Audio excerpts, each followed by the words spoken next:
প্রশাসনের বিভিন্ন সময়ের নিষেধাজ্ঞাকে উপেক্ষা করে নড়াইল সরকারি বালিকা উচ্চ বিদ্যালয়ে চলছে কোচিং বাণিজ্য।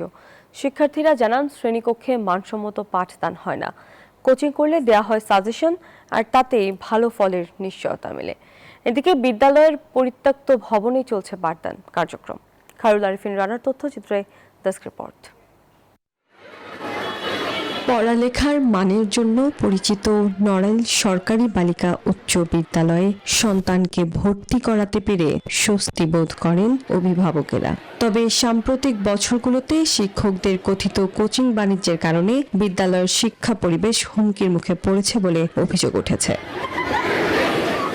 শিক্ষার্থীদের অভিযোগ, শ্রেণীকক্ষে মানসম্মত পাঠদান হয় না, কোচিং করলে দেওয়া হয় সাজেশন, আর তাতেই ভালো ফলের নিশ্চয়তা মেলে। প্রশ্ন অনেক সময় সিলেবাসের বাইরে দেবে, কিন্তু কোচিং এ বলে দেয়। আমরা কম মার্ক পাচ্ছি ওদের থেকে, কারণ আমরা তো সেই সাজেশনগুলো পাচ্ছি না, যার কারণে আমাদের পড়তে যেতে বাধ্য হচ্ছে। আমরা অনেকের আর্থিক সমস্যার কারণে তারা যেতে পারছে না। এর মানে কি তারা পিছিয়ে থাকবে? ওনাদের কাছে পড়লে মার দেয়, না পড়লে মার দেয় না। আমাদের তো ক্লাস করতেই ভয় লাগে যে কখন ভেঙে পড়ে যাবে। এদিকে বিদ্যালয়ের একটি একাডেমিক ভবনের অবস্থা অত্যন্ত নাজুক। পলেস্তারা খসে পড়েছে, বিভিন্ন স্থানে জং ধরা রড বেরিয়ে এসেছে। ঝুঁকি নিয়ে পরিত্যক্ত ঘোষিত ভবনে চলছে শিক্ষা কার্যক্রম।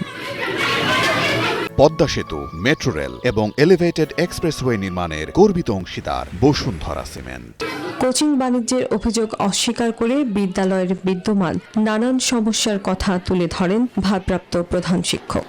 পলেস্তারা খসে পড়ছে, পিলারগুলো খারাপ, এখানে আমাদের ক্লাস করা ঝুঁকিপূর্ণ, আর আমাদের রয়েছে শিক্ষক স্বল্পতা, আমাদের 3টা একাডেমিক পোস্টের শূন্য পদ। বিদ্যালয় পরিদর্শনে এসে অবকাঠামোগত সংকট দ্রুত সমাধানের আশ্বাস দেন স্থানীয় সংসদ সদস্য।